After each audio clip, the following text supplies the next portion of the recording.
At our anniversary dinner, my husband's best friend raised his glass and said, "Here's to another year with the temporary one." The entire restaurant table went quiet, including my husband David, who just kept cutting his steak like nothing happened. "What did you just call me?" I set down my wine glass and stared at David's best friend Lucas, who was smiling like he'd made a normal toast instead of insulting me in front of 12 people. "The temporary one? That's what we call you at poker night. David knows you're just a placeholder until Natalie comes back from Japan." He said it so casually, like he was discussing the weather.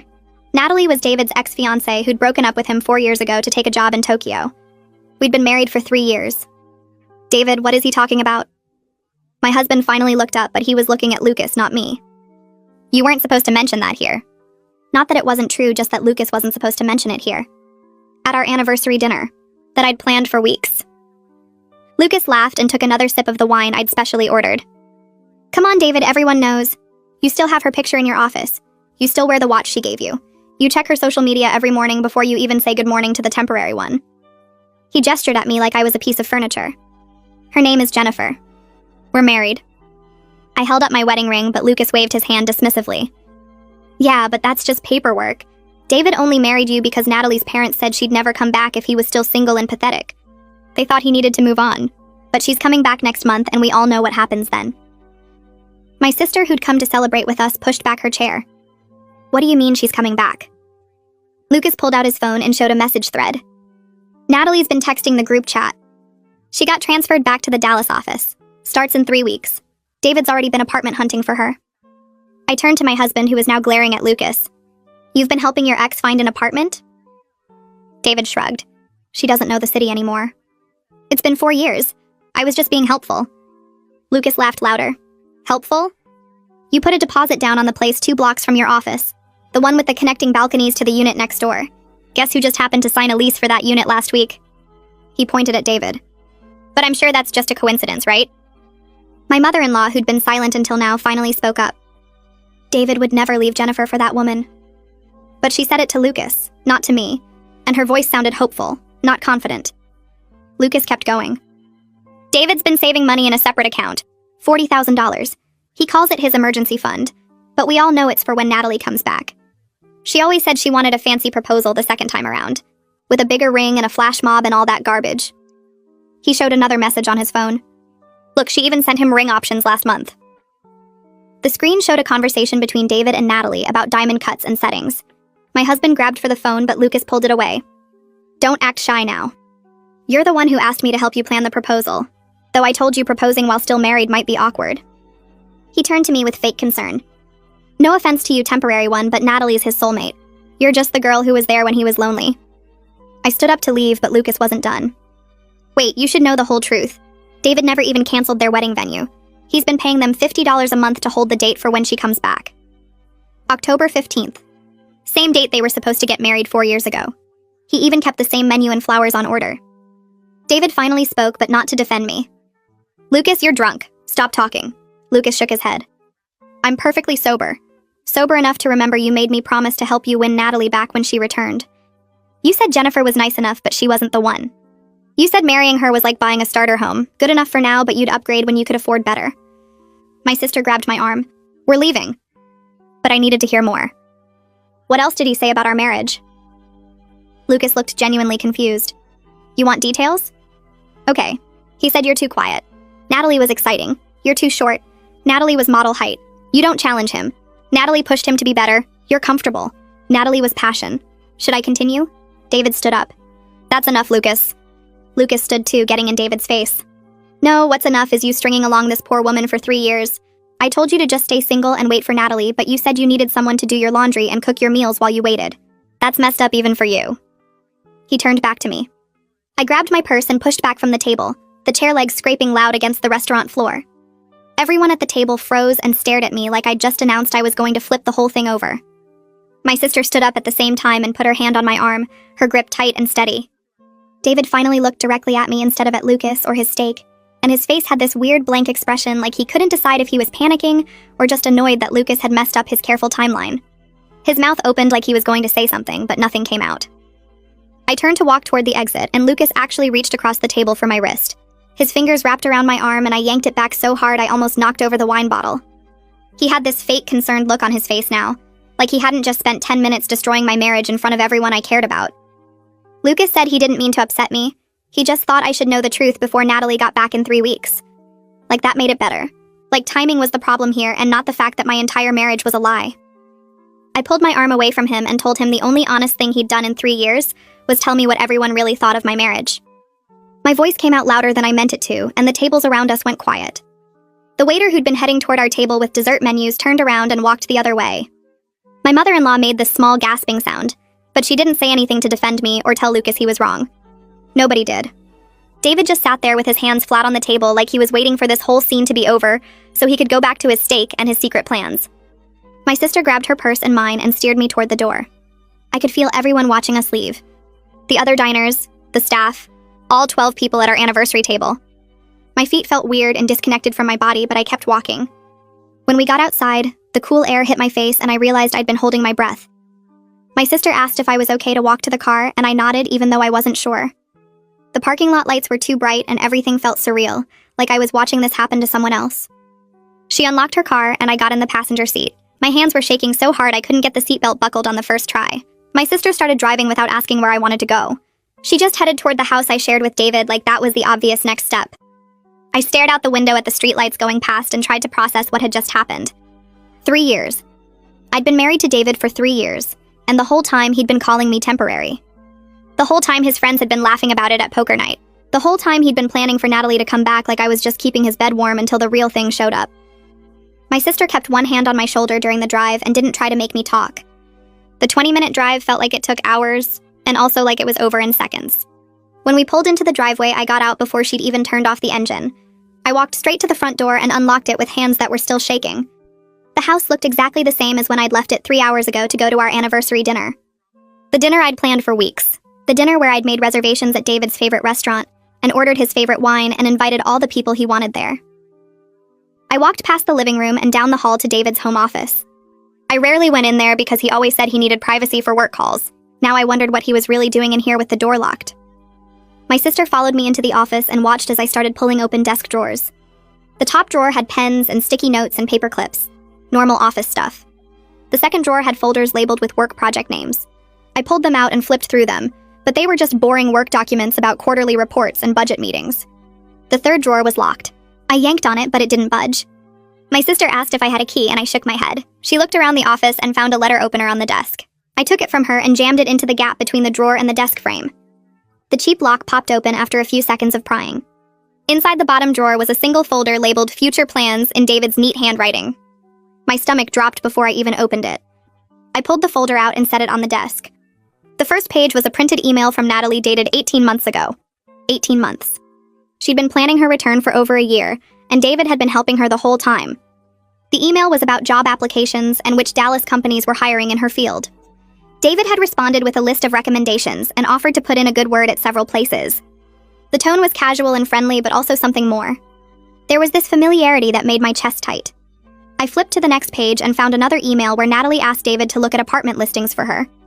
He'd responded with links to places near his office and made notes about which neighborhoods were good.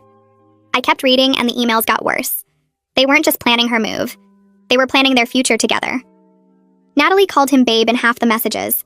David responded with inside jokes I didn't understand, references to things they'd done together before she left. There were emails about restaurants they wanted to try when she got back. Plans to visit the lake house where they'd gotten engaged the first time. Discussions about whether they should have a big wedding or something small and intimate. My sister was reading over my shoulder and I could hear her breathing getting faster. She kept making these small, shocked sounds under her breath. The emails were so casual and warm and affectionate. Reading them felt like watching David have an entire relationship that had nothing to do with me. In one message, Natalie wrote about missing him and counting down the days until she could come home.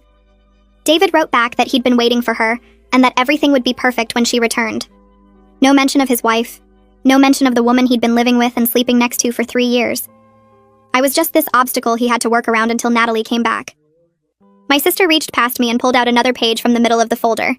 She held it up and said, "Oh my God," so loud it made me jump. The email had photos attached. 4 different engagement rings. Huge diamonds in different settings. The subject line said, "Round 2 better be perfect." Natalie had sent David pictures of rings she liked and asked which one he thought would look best on her hand. David had responded with detailed thoughts about each ring and promised the proposal would be everything she'd dreamed of. He even included a budget breakdown showing he had enough saved to afford the most expensive option. $40,000. The emergency fund that wasn't for emergencies at all. I sat down hard in David's desk chair because my legs wouldn't hold me up anymore. My sister kept flipping through the folder and finding more evidence. Receipts for the apartment deposits Lucas had mentioned. Bank statements showing monthly transfers to the secret account. A printed lease agreement for 2 units in the same building with connecting balconies. David's signature was on both leases. A confirmation email from the wedding venue thanking him for his continued monthly payments, and confirming the October 15th date was still reserved. The venue coordinator had written that they were excited to finally see his wedding happen after 4 years of waiting. 4 years. He'd been paying them the whole time we were together. My sister and I sat in that office reading through everything for what felt like hours, but was probably only 30 minutes. Every document confirmed what Lucas had said. Every email made it worse. This wasn't just David staying friendly with an ex. This was David maintaining a whole relationship while pretending to be married to me. This was David treating our marriage like a temporary job he had to do until his real life could start. I thought about all the times he'd been distant or distracted. All the times he'd said he was working late. All the mornings he checked his phone before saying good morning to me. He'd been checking for messages from Natalie, counting down until she came back. We heard the front door open and both jumped. David's voice called out asking if I was home. My sister looked at me and mouthed asking if I wanted to leave, but I shook my head. I needed to hear him try to explain this. I needed to watch his face while he told me whatever lies he'd prepared on the drive home from the restaurant. David's footsteps came down the hall and stopped in the office doorway. He looked at me sitting in his chair, then at my sister standing next to the desk, then at the open folder with papers spread everywhere. His face went completely blank. Not surprised or guilty or angry, just blank. Like he was a computer that had crashed and was trying to reboot and figure out what expression to show. I asked him if anything Lucas said tonight was untrue. My voice sounded weird and flat, like I was asking about the weather instead of asking if my marriage was real. David stood in the doorway for a long moment without moving. Then he walked into the office and sat down heavily in the chair across from his desk. The chair where clients or coworkers probably sat during meetings. He looked at the folder and all the papers, and then finally looked at me. He said yes, he'd been helping Natalie plan her return. Yes, he'd leased an apartment near his office for her. But he swore he was going to tell me before she actually arrived. He said it like that made it okay. Like the problem was that I found out too soon instead of the fact that he'd been planning to leave me this whole time. My sister asked him when exactly he was planning to tell me. Her voice was sharp and angry in a way I'd never heard before. David said he was waiting for the right time. He kept his eyes on the desk instead of looking at either of us. I started laughing and couldn't stop. The sound came out high and broken and not like my normal laugh at all.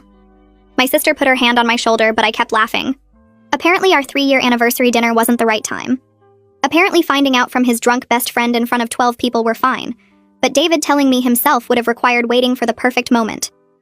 I laughed until tears ran down my face and my sister squeezed my shoulder harder, and David just sat there looking at his desk, like maybe if he stared at it long enough this whole conversation would disappear. I stopped laughing and wiped my face with the back of my hand. David sat across from me in his office chair looking smaller than usual. He opened his mouth and closed it twice before words came out. He said he never meant to hurt me and that I'd been a good wife. The words landed wrong. Being called a good wife while he'd spent 3 years planning to replace me felt worse than being called temporary. It felt like getting a participation trophy for a game I didn't know I was playing. My sister made a sound in her throat that wasn't quite a laugh. David kept talking about how he appreciated everything I did for him, and how I shouldn't take any of this personally. I asked him how exactly I was supposed to take discovering my husband had been treating our marriage like a rental agreement. He didn't have an answer for that. I stood up and walked to the window looking out at our backyard where we'd hosted barbecues with friends who apparently all knew I was temporary. The grass needed mowing. David always said he'd do it on weekends, but he never did. I turned back to face him. I asked about the $40,000. David's face changed and he looked genuinely surprised that Lucas had told me about the money. His mouth opened, but nothing came out at first. Then he admitted it was true. He said he kept the money separate just in case. Just in case of what I asked. He shifted in his chair and said, just in case things changed. I asked about the wedding venue payments. He nodded slowly and said yes, he'd kept paying them. He looked at the desk instead of at me. I asked why, and he said he didn't know how to cancel it. That was his excuse. He didn't know how to cancel a wedding venue for a wedding that never happened because his fiancée left him 4 years ago. My sister stood up from where she'd been sitting and told David he needed to leave. He looked at her like she'd spoken a different language. She repeated it slower. She said he needed to get out of his own house for the night because if he stayed, she was going to say things that couldn't be taken back. David actually argued. He said it was his house too. He said he paid the mortgage. He said he had every right to be here. My sister looked at me and I must have looked like I was about to break because David stopped talking. He stared at my face for a long moment. Then he stood up and left the office without another word. I heard him moving around upstairs, drawers opening and closing, the closet door sliding on its track. My sister put her hand on my shoulder and asked if I was okay. I said I didn't know. We stood there listening to David pack. He came back downstairs around midnight carrying a duffel bag. He stopped in the office doorway and looked at me. He said we could talk about this rationally tomorrow when everyone had calmed down. He said this like I was the one being unreasonable. Like I was overreacting to finding out my husband had been counting down the days until he could replace me. I didn't say anything. I just looked at him standing there with his bag. He waited for me to respond, and when I didn't, he turned and walked to the front door. I heard it open and close. Then his car starting in the driveway. Then silence. My sister asked if I wanted her to stay, and I nodded. We went back to David's office and started going through everything. We pulled out every folder and opened every drawer. My sister took photos of documents with her phone. I read emails that made my stomach hurt. We found the lease agreement for both apartments in a folder marked personal. The apartments were 2 blocks from David's office with connecting balconies. The lease started next month. We found bank statements for the separate account. $40,000 exactly. Deposits every month for 3 years. We found a document titled Transition Planning that laid out how David would handle divorcing me. It had timelines and bullet points. It treated ending our marriage like a business project. There was a section about how to minimize my claim to joint assets. Another section about optimal timing for filing. My sister read it over my shoulder and said words I'd never heard her say before. We kept digging. We found emails between David and Natalie going back 2 years. Not 4 years. 2 years. Which meant he'd been talking to her for most of our marriage. The emails were full of inside jokes and memories from before I existed in his life. She sent him photos from Tokyo. He sent her photos of places in Dallas she used to love.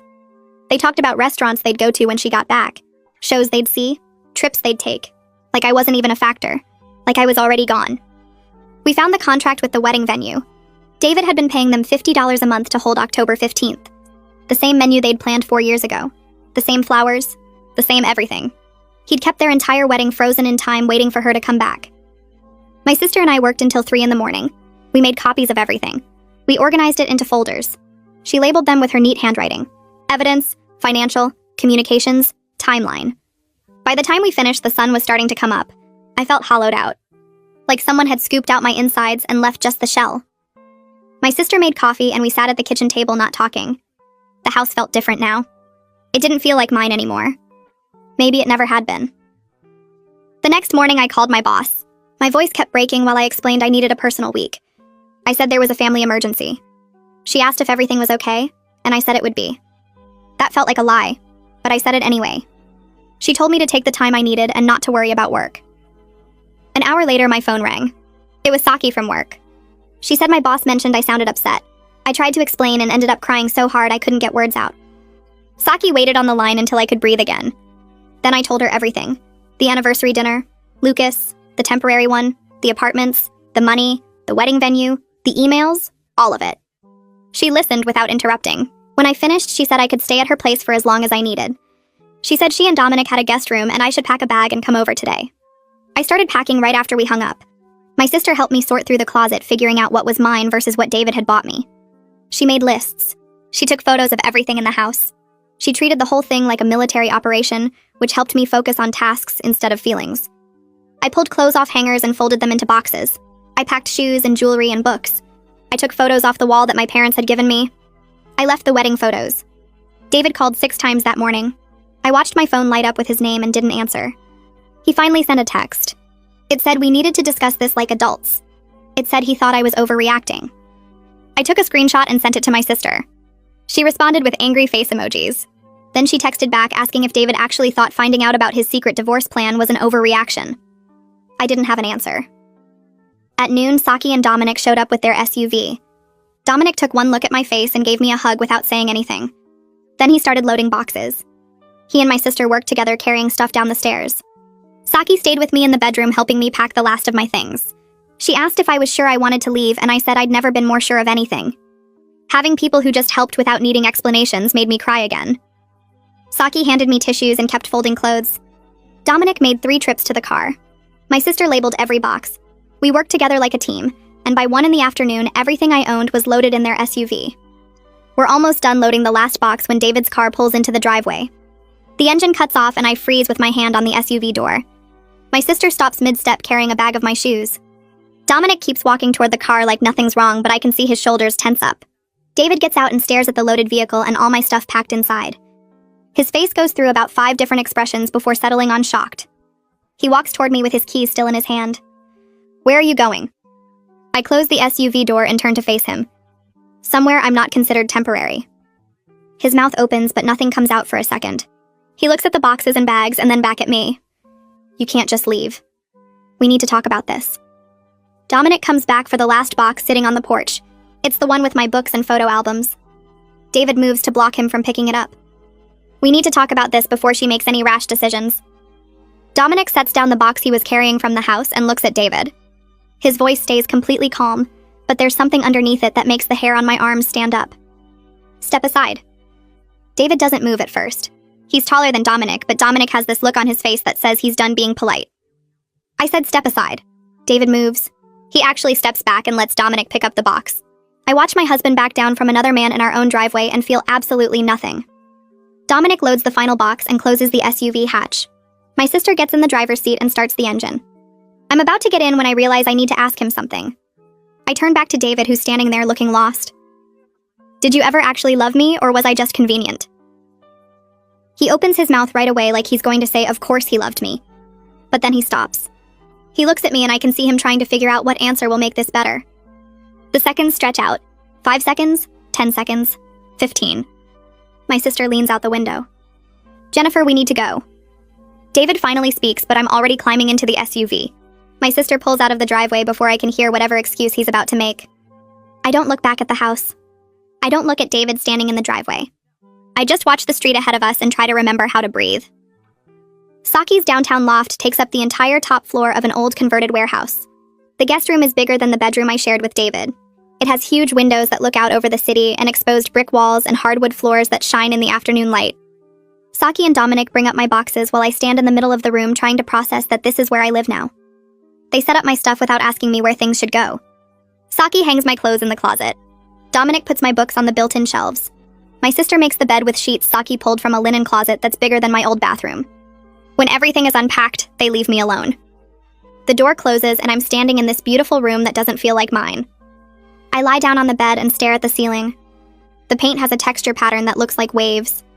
I follow the lines with my eyes and try to figure out who I am without David. I was Jennifer, who worked in marketing and liked coffee with too much cream. Then I became Jennifer, who was married to David. Now I'm Jennifer, who got left for an ex-fiancé, except David hasn't actually left me yet, because the ex-fiancé hasn't arrived yet. I'm Jennifer, who found out at her anniversary dinner that her husband calls her temporary. I close my eyes, but I can still see Lucas's face when he said it. That casual smile like he was commenting on the weather. I can see David cutting his steak and not looking at me. I can see the ring on my finger that suddenly felt like it weighed nothing at all. That evening, Saki knocks on the door and brings in a plate of food. Pasta with vegetables and chicken. It smells good, but my stomach feels like it's been replaced with concrete. She sits on the edge of the bed while I pick at a piece of chicken. My first marriage ended badly, too. I look up at her. I didn't know Saki had been married before Dominic. She's always seemed so put together and happy. He cheated with my sister. Found out when I came home early from a work trip. I set down my fork. That's horrible. She shrugs. It was 10 years ago. Feels like a different lifetime now. She watches me push pasta around on my plate. The person you are right now, completely broken, isn't the person you'll be in 6 months. I promise you that. I want to believe her, but I can't imagine feeling normal again. I can't imagine waking up and not immediately remembering that my husband has been planning to leave me since before we even got married. How did you get through it? Saki thinks for a minute. I let myself fall apart for a while. Then I started putting myself back together piece by piece. Some days I could only manage one piece. Some days I couldn't manage any pieces at all. But eventually I had enough pieces back together that I could function again. She stands up and takes my plate even though I've barely eaten anything. You don't have to be okay right now. You just have to survive today. Tomorrow, you can survive tomorrow. The next morning, I call Miles Carver. My sister found him through someone she went to law school with. His assistant answers and I explain that I need a divorce attorney. She asks if I can come in today. And I almost laugh because yes, I can definitely come in today since I took the entire week off work. But she says the earliest appointment is in 3 days. Wednesday at 2 in the afternoon. I write it down even though I know I'll remember. 3 days feels like forever, but also not nearly enough time to prepare for officially ending my marriage. I spend those 3 days going through my bank accounts on my laptop. David and I have a joint checking account and a joint savings account. I look at the balances and realize how much I've been depending on his salary. We put both our paychecks into the joint account, but his is almost double mine. The savings account has $42,000 in it. I contributed maybe $12,000 of that over 3 years. The rest is David's money. Money he earned while planning to leave me. I open my own accounts and see my retirement fund and the small savings account I had before we got married. I have maybe $8,000 that's completely mine. It's not nothing, but it's not enough to start over. I feel sick looking at the numbers. I never thought about what it meant to make less money than David. I never thought about what would happen if we split up and I had to support myself on just my salary. I was stupid. I trusted him completely, and that was stupid. My sister comes over on Tuesday morning. We drive to a bank downtown that's not the one David and I use. The woman who helps us open my new account is maybe 60 with reading glasses on a chain. She doesn't ask why I'm opening a solo account when I already have joint accounts. She just processes the paperwork and sets up my new checking and savings. My sister helps me calculate how much of our joint savings is actually mine. We figure out my contributions versus David's contributions. It comes out to about $14,000 when you factor in 3 years of deposits. I transfer $14,000 from our joint savings into my new savings account. The transaction takes less than 5 minutes. $14,000 moves from one account to another with a few clicks on the bank woman's computer. David calls me 2 hours later. I watch his name light up my phone screen. It rings 4 times before going to voicemail. He calls back immediately. This time I answer. You stole from me. I don't say anything. You took money out of our savings account. That's theft, Jennifer. I look at my sister who's sitting across from me at Saki's kitchen table. She nods. I took my portion of the savings. I contributed $14,000 over 3 years. That's what I transferred. David's voice gets louder. That money was for our future. You can't just take it because you're mad at me. I hang up. He calls back 3 more times. I block his number. My sister high-fives me across the table. It feels good to block him. It feels like taking back some tiny piece of control.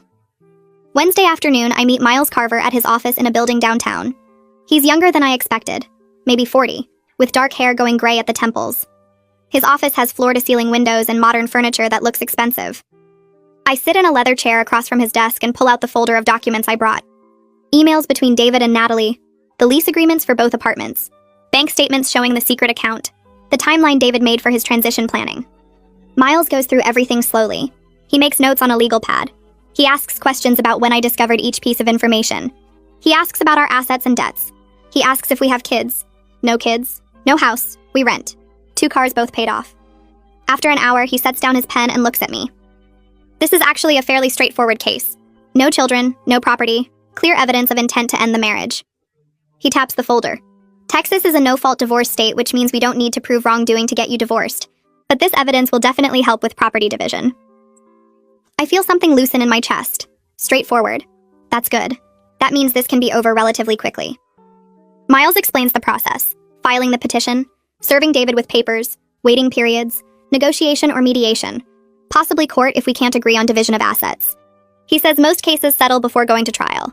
He says based on what I've shown him, I have a strong position for negotiating a fair settlement. Miles leans back in his chair and asks if I want to pursue anything regarding emotional distress or public humiliation.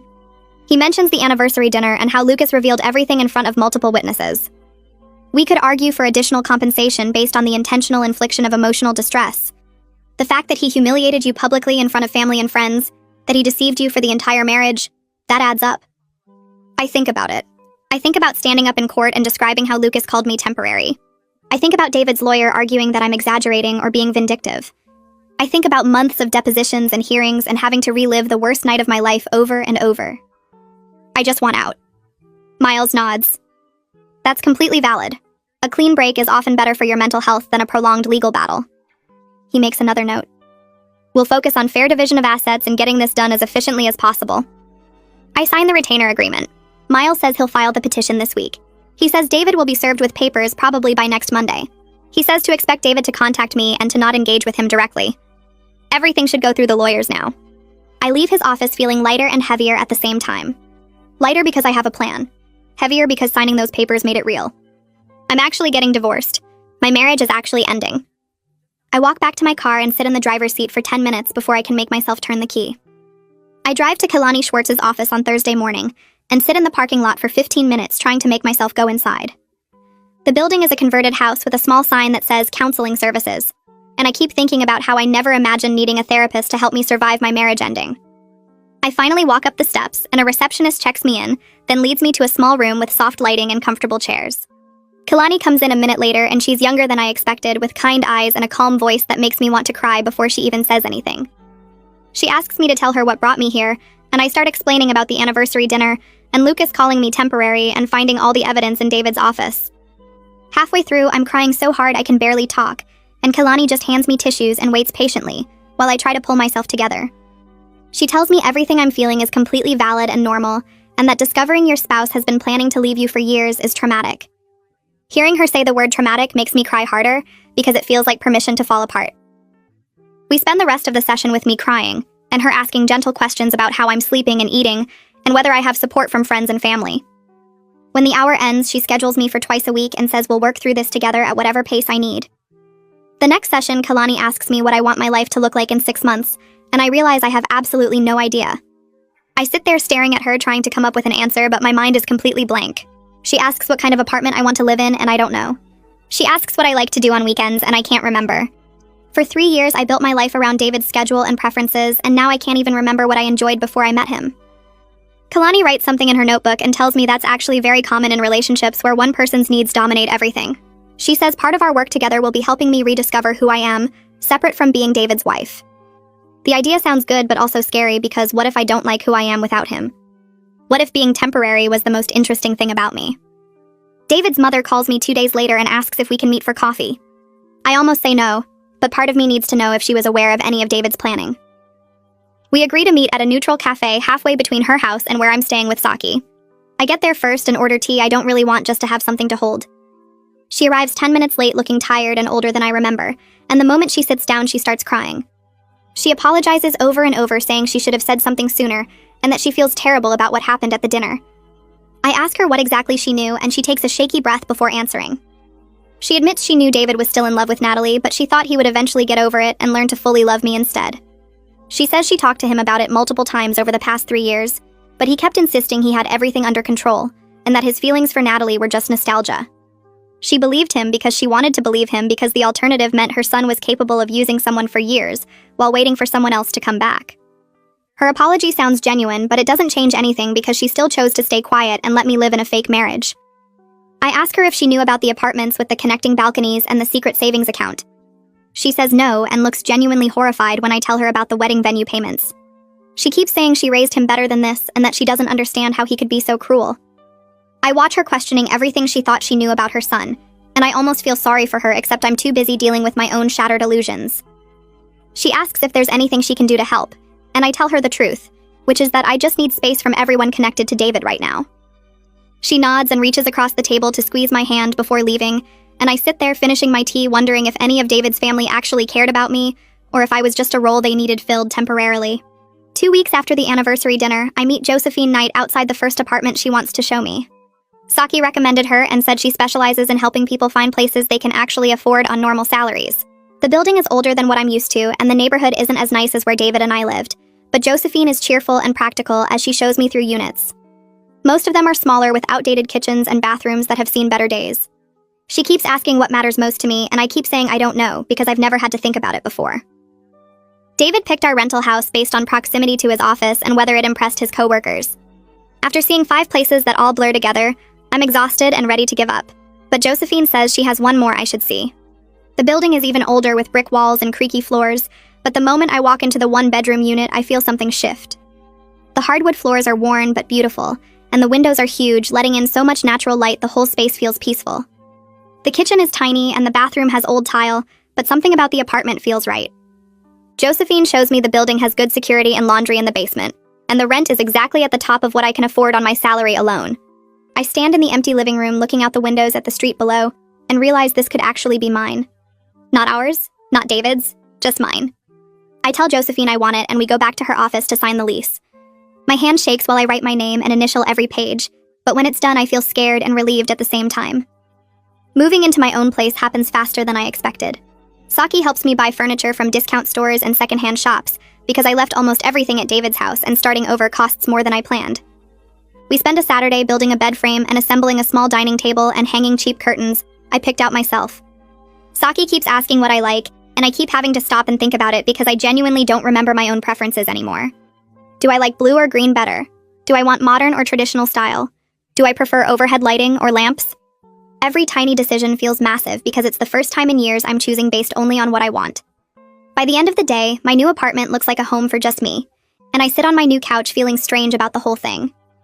3 days after I move in, David shows up at Saki's loft looking for me. I'm not there, but Dominic answers the door, and apparently David demands to know where I'm living now. Dominic tells him I'm not interested in talking, and David tries to push past him into the apartment. Dominic is bigger than David, and he very calmly puts his hand on David's chest and suggests that trying to force his way in would be a serious mistake. David backs off but starts shouting that I'm being unreasonable and that we need to talk like adults. Dominic tells him the time for talking ended when he spent 3 years lying and planning to abandon his wife. David keeps yelling from the hallway about how I'm overreacting until a neighbor threatens to call the police. Saki texts me about the whole thing while it's happening, and I sit in my new apartment feeling grateful I didn't give David my address. 3 weeks after the anniversary dinner, I'm shopping for groceries when I run into Seung from David's office. We've met a few times at company events, but never really talked beyond polite small talk. He sees me in the produce section and his face goes weird, like he's trying to decide whether to acknowledge me or pretend he didn't notice. I say hi first because ignoring each other seems more awkward, and he walks over looking uncomfortable. We chat about nothing for a minute before he mentions that it's nice Natalie finally made it back to Dallas and got settled into her new place. The words come out casual like he's discussing the weather, and then he sees my face and realizes I didn't know she was already here. He looks horrified and starts apologizing, saying he thought I knew, and he didn't mean to be the one to tell me. I tell him it's fine, even though it's not fine at all, and he hurries away, leaving his cart in the middle of the aisle. I stand there holding a bag of apples, thinking about how Natalie is here now, living in the apartment David set up for her 2 blocks from his office with the connecting balcony to his place, and my chest gets tight and I can't breathe properly. I drop my shopping bags and fumble for my phone with shaking hands. The parking lot spins around me and I can't get enough air into my lungs. Everything feels too tight and too bright, and I slide down against my car door until I'm sitting on the hot pavement. My phone rings 3 times before Saki picks up, and I can barely get words out to tell her what happened. She stays on the line with me for 20 minutes, talking me through breathing exercises, and reminding me that Natalie being in Dallas doesn't change anything about my worth or my decision to leave. David's choices have nothing to do with who I am as a person. I know she's right, but knowing something and feeling it are completely different things. By the time I can stand up again, my legs are wobbly, and I leave the groceries in the cart and drive straight back to my apartment. The next morning, I show up for my regular appointment with Kalani and spend the first 10 minutes just crying in her office. She hands me tissues and waits until I can talk before asking what triggered the panic attack. I tell her about running into David's coworker and learning that Natalie is already here living in the apartment David set up for her. Kalani says we need to work on separating my identity from my marriage, because right now I'm still defining myself through David's actions and choices. She gives me homework to make 2 lists. 1 list of things I liked before I met David, and 1 list of things I want to try now. I sit in her office staring at the blank paper for almost 5 minutes before I can write anything down. I used to like photography, but I stopped when David said it was a waste of money. I wanted to take cooking classes, but David preferred eating out. I enjoyed hiking, but David thought it was boring. Every item on my list comes with a memory of David dismissing it or talking me out of it. Kalani watches me struggle and says that's exactly the problem. I've spent 3 years molding myself around someone who was planning to leave me the whole time. She asks who I was before I became David's wife, and I realize I genuinely can't remember. That girl feels like someone from another life. 2 days later, I walk into a community center for a divorce support group that meets every Thursday evening. The room smells like old coffee, and there are about 15 people sitting in a circle of folding chairs. A woman named Kendall runs the group, and she welcomes me without making a big deal about it being my first time. Everyone introduces themselves with just their first name and how long they've been divorced or separated. Some people have been coming for months, and others are brand new like me. A woman across the circle talks about how her husband left her for his high school girlfriend after 20 years of marriage and 3 kids. She found out because her teenage daughter saw them together at a restaurant. Listening to her story makes my 3 years with David feel less devastating somehow. Not because her pain is worse than mine, but because it reminds me that I'm not the only person who built a life with someone who was secretly waiting for someone else. After the meeting, several people come up to me and welcome me to the group. Kendall gives me her phone number and tells me to call if I need to talk between meetings. Walking back to my car, I feel less alone than I have in weeks. That night, I'm scrolling through Facebook when I see a message request from Lucas. My first instinct is to delete it without reading, but curiosity wins. He's written several paragraphs apologizing for what he said at the anniversary dinner. He claims he was drunk and angry at David for lying to everyone, and he took it out on me in the worst possible way. He says he's been feeling terrible about it for weeks, and he knows a Facebook message doesn't fix anything, but he wanted me to know he's genuinely sorry. At the end, he offers to testify in the divorce if I need someone to confirm David's intentions and the existence of the secret planning. I stare at the message for a long time before responding. I tell Lucas I don't need him to testify because I have enough evidence from David's own files, but I appreciate him finally being honest with me. I ask him why he decided to blow up David's secret at our anniversary dinner, instead of just telling me privately. He responds almost immediately saying he'd been drinking and watching David play the devoted husband all night, while texting Natalie under the table, and something in him just snapped. He admits the whole friend group knew about Natalie, and they all felt terrible watching David string me along, but nobody knew how to bring it up without destroying my life. I type back asking why none of them said anything sooner, and he takes 10 minutes to respond. When he does, he just says he doesn't have a good answer, and that they all convinced themselves it wasn't their place to interfere in David's marriage. He says he wishes now that someone had told me earlier before I wasted 3 years. I don't respond after that because there's nothing left to say. 4 weeks after the anniversary dinner, I'm making coffee in my new apartment when someone knocks on my door. I look through the peephole and see David standing in the hallway looking worse than I've ever seen him. He hasn't shaved in days and his shirt is wrinkled and he has dark circles under his eyes like he hasn't been sleeping. My first instinct is to pretend I'm not home, but he knocks again and calls my name through the door. Against every bit of common sense I have, I unlock the door but leave it open with my hand on the knob. He asks if we can talk, and I tell him we can talk right here in the doorway where my neighbors can hear everything. David steps inside, but I don't close the door or invite him further into my apartment. He looks around at my new furniture and the photos I hung on the walls, and something in his face shifts. He starts talking about Natalie and how coming back to Dallas hasn't been the reunion he imagined. He says she's changed and that maybe he made a mistake. I feel my whole body go cold, and I ask him if he's here because he wants me back, or because Natalie didn't want him. He opens his mouth and closes it and opens it again, and that hesitation tells me everything. David admits that Natalie has been distant and non-committal about their relationship since she moved into the apartment he found for her.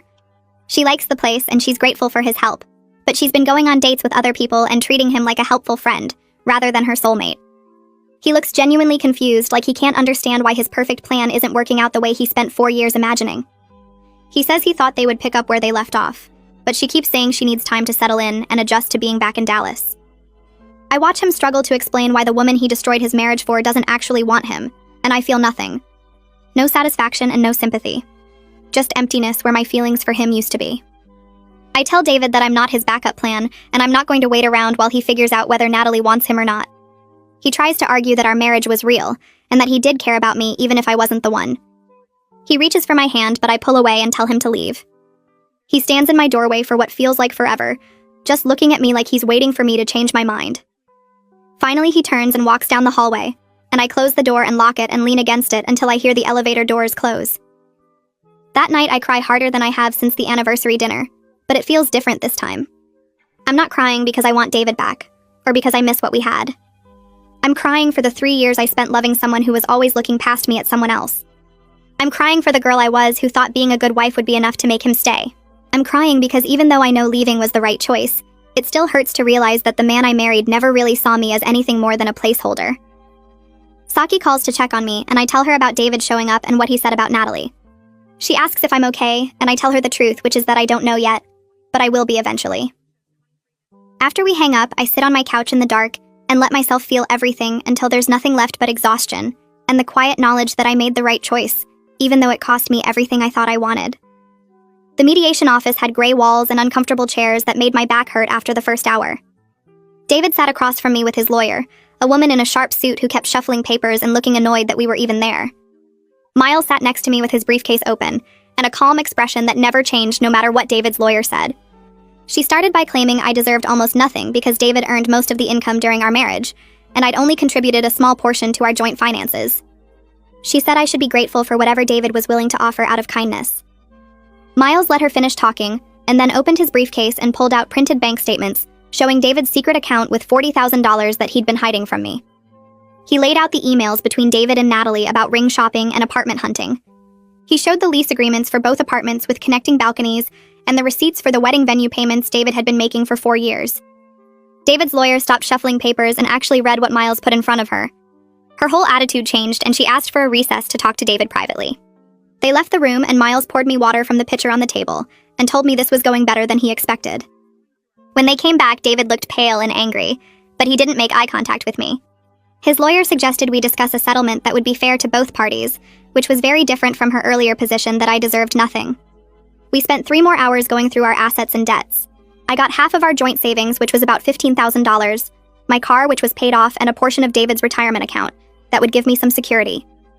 It wasn't as much as Miles said I could get if we went to court, but I didn't want to drag this out for months. I wanted to be done with David and move on with my life.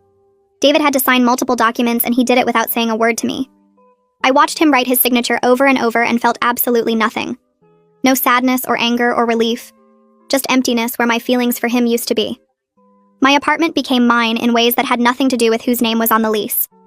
I started eating breakfast standing at the kitchen counter instead of sitting at a proper table like David always insisted. I watched reality shows he said were trash, and true crime documentaries he claimed gave him nightmares. I left my coffee mug in the sink overnight instead of washing it immediately. I bought throw pillows in colors he would have hated, and hung curtains that didn't match anything. Small choices that were entirely mine felt bigger than they should have. I could eat cereal for dinner or stay up until 2 in the morning reading or leave my shoes by the front door instead of in the closet. Nobody cared about my habits or told me I was doing things wrong. The freedom was strange and wonderful and sometimes lonely, but it was mine. Kaylani asked me during our next session if I thought I could trust someone enough to be in a relationship again. I told her honestly that I couldn't imagine letting anyone that close right now. The idea of sharing my space and my life with someone who might be secretly planning to leave me made my chest tight. She nodded and said that was completely normal and that I shouldn't rush myself. She explained that healing doesn't happen in a straight line. Some days I'd feel strong and capable, and other days I'd feel broken and lost, and both reactions were okay. She said I needed to give myself permission to feel whatever came up without judging myself for not being over it fast enough. I appreciated that she didn't try to give me a timeline or tell me I'd feel better soon. She just acknowledged that this was hard and that it would take as long as it took. 6 weeks after the anniversary dinner, I went back to work full-time. My coworkers welcomed me back without making a big deal about my absence. Saki brought me coffee every morning in my favorite mug and checked in with quick texts throughout the day without being obvious about it. People asked how I was doing, but they didn't push when I gave short answers. Having somewhere to go every day and tasks to focus on helped more than I expected. Work gave me structure and purpose when everything else in my life felt uncertain. I threw myself into projects and volunteered for extra assignments because staying busy kept me from thinking too much about David and Natalie and what they might be doing now that she was back in Dallas. I was having dinner with my sister at a restaurant downtown when I saw David sitting alone at a table near the window. He looked startled when he noticed me, and I felt my whole body tense up. My sister saw him too and squeezed my hand under the table.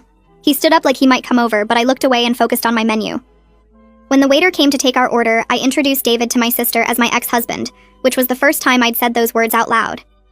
They felt strange in my mouth, but also right. He wasn't my husband anymore. He was someone I used to be married to, and that was a completely different thing. David sat back down at his table and didn't try to approach us again. After I went to the bathroom, my sister told me that David had tried to come over to our table, but she'd stopped him. She said she told him to leave me alone and let me enjoy my dinner in peace. She said he looked like he wanted to say something important, but couldn't find the right words.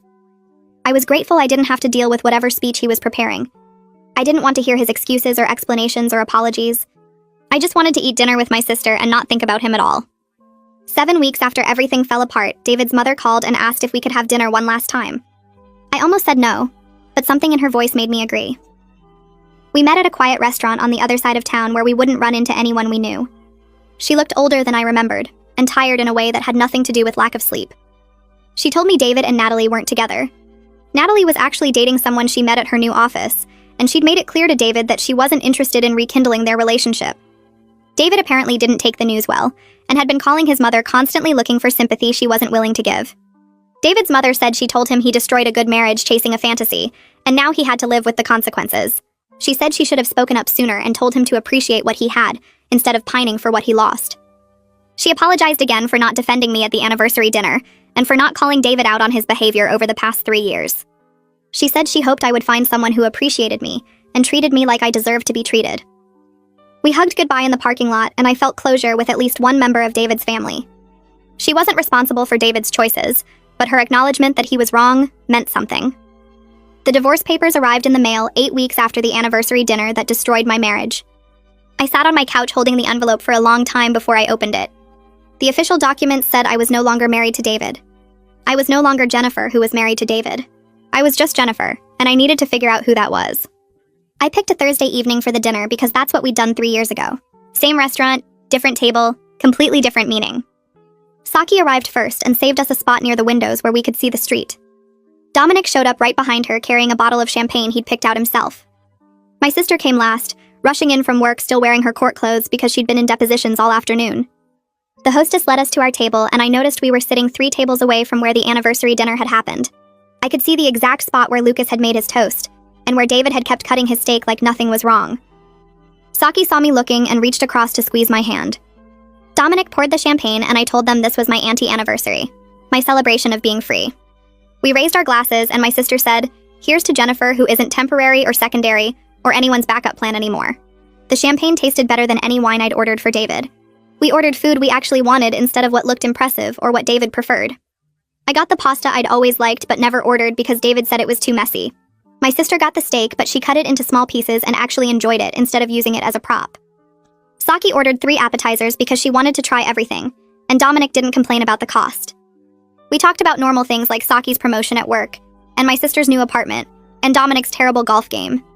Nobody mentioned David unless I brought him up, and even then they just listened without trying to fix anything. The waiter brought our food, and I realized I was actually hungry, not just pushing food around my plate to be polite. We stayed for 2 hours talking and laughing, and I felt more like myself than I had in months. Kehlani's office had big windows that let in afternoon light and plants on every surface. I'd been seeing her for 8 weeks now, and the sessions had become something I actually looked forward to instead of dreading. She asked me what I wanted to talk about today, and I told her I'd been thinking about what comes next. The divorce was final, I had my own apartment, I'd separated all my finances from David. But I didn't know what to do with all this freedom I suddenly had. Kehlani leaned back in her chair and asked what I meant by that.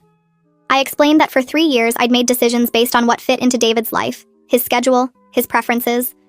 I'd stopped taking classes because he said they were expensive. I'd stopped seeing certain friends because he didn't like them. I'd stopped doing hobbies because they took time away from being available for him. Now I could do whatever I wanted, but I'd forgotten what I actually wanted to do. Kehlani asked if there was anything I'd been curious about or interested in before I met David. I thought about it and remembered I used to love taking photos, just random shots of things I found interesting. David had always said buying a good camera was a waste of money when phones took decent pictures, but I'd wanted to take a real photography class and learn how to actually use professional equipment. Kehlani asked what was stopping me now, and I opened my mouth to list reasons but then stopped. Nothing was stopping me. I had my own money that I could spend however I wanted. I had my own time that wasn't scheduled around someone else's needs. I could take a photography class or any other class and nobody could tell me it was stupid or wasteful. Kehlani smiled and said, "That's exactly right. I was free to make choices based on what I wanted, instead of what fit into someone else's plans for my life." The community college had a continuing education photography course that met Tuesday and Thursday evenings. I signed up online and paid the fee without asking anyone's permission or justifying the expense. The first class was in a building I'd never been to before, a newer facility with big studios and equipment rooms. I showed up 15 minutes early because I was nervous and didn't want to walk in late. The instructor was a woman in her 50s who introduced herself and told us to grab any seat. I picked one near the middle where I wouldn't be too visible but could still see the board. Other students filtered in, and I realized most of them were older than me, people taking classes for fun or career changes. Nobody knew me or knew about David or knew anything except that I was here to learn photography. The instructor started by asking why we'd signed up, and people gave different answers. Some wanted to take better family photos. Some were interested in starting photography businesses. When it was my turn, I said I'd always been curious about it, and finally had time to take the class. That was true enough without being the whole truth about how I was rebuilding my life from nothing. We spent the first class learning about camera basics and different types of photography. The instructor showed us examples of portrait work and landscape shots and street photography. She gave us an assignment to take 20 photos of things that interested us and bring them to the next class. We could use any camera we had, including our phones. I left feeling excited about the assignment, already thinking about what I wanted to photograph. I sat at my kitchen counter 3 months after the anniversary dinner that had destroyed my marriage. My coffee was getting cold while I looked through the photos on my laptop from my latest class assignment. They weren't perfect, and some were badly composed and the lighting was off in a few, but they were mine. I'd taken them because I wanted to, not because someone told me to, or because they fit into someone else's vision. There was a photo of the sunrise from my apartment window, one of Saki laughing at something Dominic said, several of random objects I'd found interesting like a rusted bike chain or raindrops on a leaf. The instructor had said I had a good eye for finding beauty in ordinary things. I thought about Lucas calling me the temporary one in front of 12 people. It had been the worst moment of my life, but also maybe the best thing that could have happened. If he hadn't said it, I might have stayed married to David for years, always wondering why I felt like something was missing, never knowing I was just a placeholder until someone better came along. Now I was building a life where I wasn't temporary or secondary. I wasn't waiting for someone to decide I was good enough, or comparing myself to whoever came before me. I was just Jennifer, and that was enough.